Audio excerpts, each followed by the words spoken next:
Bismillahirrahmanirrahim. Assalamualaikum warahmatullahi wabarakatuh.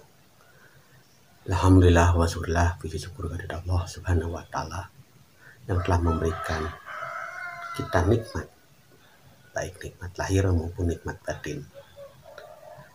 Serta tidak lupa kita limpahkan salam serta sholawat kepada junjungan kita semua, yaitu Nabi Muhammad Sallallahu Alaihi Wasallam dan keluarga serta para sahabat-sahabat. Alhamdulillah wa syukurillah, pada kesempatan kali ini Kang Darman Indonesia akan berbagi perihal tentang praktek panah pilah dalam kehidupan kita sehari-hari, ya. Dan dalam arti bahasa, panah itu adalah hilangnya sifat-sifat buruk atau sifat maksiat lahir dan maksiat batin, dan kekalnya sifat-sifat yang terpuji. Panah itu juga bisa diartikan lenyap segala-galanya. Maksudnya lenyap afalnya atau perbuatan diri yang disebut dengan istilah Ba'run bi af'al atau lenyap sifatnya yang disebut dengan barun bi sifat. Juga bisa dikatakan lenyap dirinya yang disebut dengan barun bi jad. Itu adalah suatu istilah di dalam kajian Ma'rifatullah. Istilah, namanya juga istilah, banyak kata-katanya. Oleh karena itu, ada kalangan ahli tasawuf berkata, tasawuf itu mereka yang telah memahami hakikat, dan karena dirinya sudah sadar Allah, maka dengan kesadarannya selalu bersama Allah. Nah, inilah. Dan kembali kepada tema, yaitu praktek panah pilah dalam kehidupan sehari-hari kita. Panah pilah. Jadi lenyap ego diri kita, yang ada hanyalah perbuatan Allah. Nah, inilah. Jadi perbuatan diri itu tiada. Maksud tiada itu karena yang ada hanyalah perbuatan Allah Subhanahu wa taala. Karena kita ini adalah miniaturnya. Kita ini adalah bayangan. Hakikatnya adalah Allah. Karena kita diciptakan ini untuk beribadah kepadanya. Nah, di dalam konsep zikir nafas, ketika kita mengamalkannya, ketika perjalanan rohaniah dimulai, yang mengikuti keluar masuk nafas ini yang diaktifasi dengan asma'u Allah. Allah ketika mengalami alam kekosongan, alam ketiadaan itu tiada bisa diucapkan oleh kalimat atau kata-kata.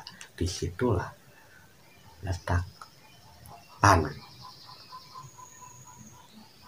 Karena yang ada hanya Allah, yang ada hanya kekuatan Allah. Di situ jiwa menyaksikan. Menyaksikan apa? Menyaksikan kosong, ya. Ketiadaan, sebenarnya ketiadaan ya tiada bisa diucapkan, tiada kalimat, tiada kata, karena jiwa menyaksikan di alam ketenangan. Nah, kembali kepada tema, mempraktekkan secara jahir di dalam kehidupan sehari-hari kita. Panah itu simpel, karena panah pilah, jadi lenyap keakuan diri, lenyapnya ego, yang ada hanyalah sifat-sifat Allah, sifat Allah yang terpuji. Nah, ketika kita berteman, ya itu sudah tidak ada penilaian kepada siapapun. Kita tidak memilih, tidak memandang siapa teman kita. Tetap kita itu hanya memandang bahwa dia adalah ciptaan Allah. Dia bergerak karena kehendak Allah. Yang kita lihat Allah, perbuatan Allah. Semua yang kita pandang secara mata jahir, secara basar, itu adalah Allah. Maka seperti itulah praktek panah di dalam kehidupan kita sehari-hari. Ketika telinga mendengar perintah, itu adalah Allah mempendengarkan kita untuk menjalankan perintah.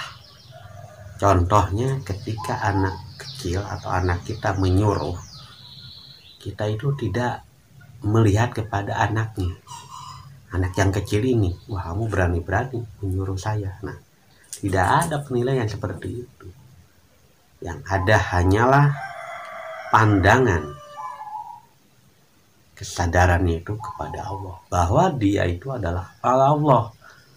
Maka diperintah sama anak kecil pun manut, nurut, karena yang dipandang bukan makhluknya, tapi Allah, bahwa itu adalah perbuatan Allah. Nah, seperti itulah panah pilah itu. Tidak harus jelimet, tidak.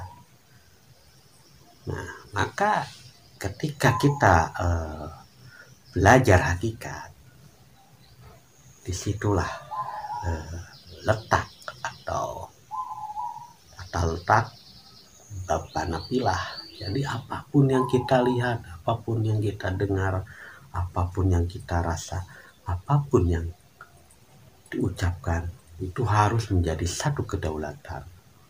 Kalamullah, pendengaran Allah, penglihatan Allah. Jadi maksudnya itu adalah apapun yang terjadi itu adalah suatu perbuatan Allah.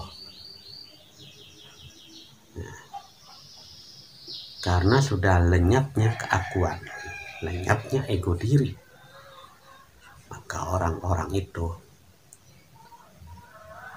disebut waliullah. Nah, karena apa? Karena sifat kemaksiatan dalam dirinya, sifat-sifat keburukan dirinya itu telah lenyap, terganti oleh sifat-sifat yang terpuji.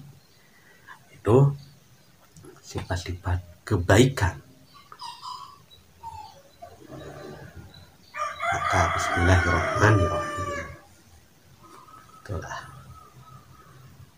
Cukup sekian apa yang pribadi sampaikan saat ini. Semoga bermanfaat bagi diri pribadi dan bermanfaat pula bagi sahabat-sahabat Kang Darman Denesa dimanapun berada. Kurang lebihnya Kang Darman Denesa mohon maaf lahir dan batin. Kesempurnaan hanyalah milik Allah Subhanahu wa Ta'ala. Yang penting kita menerima. Nah, kalau tidak menerima emang tidak akan bisa terpahamkan dan dipahamkan oleh Allah Subhanahu wa Ta'ala. Kalam, wassalamualaikum warahmatullahi wabarakatuh.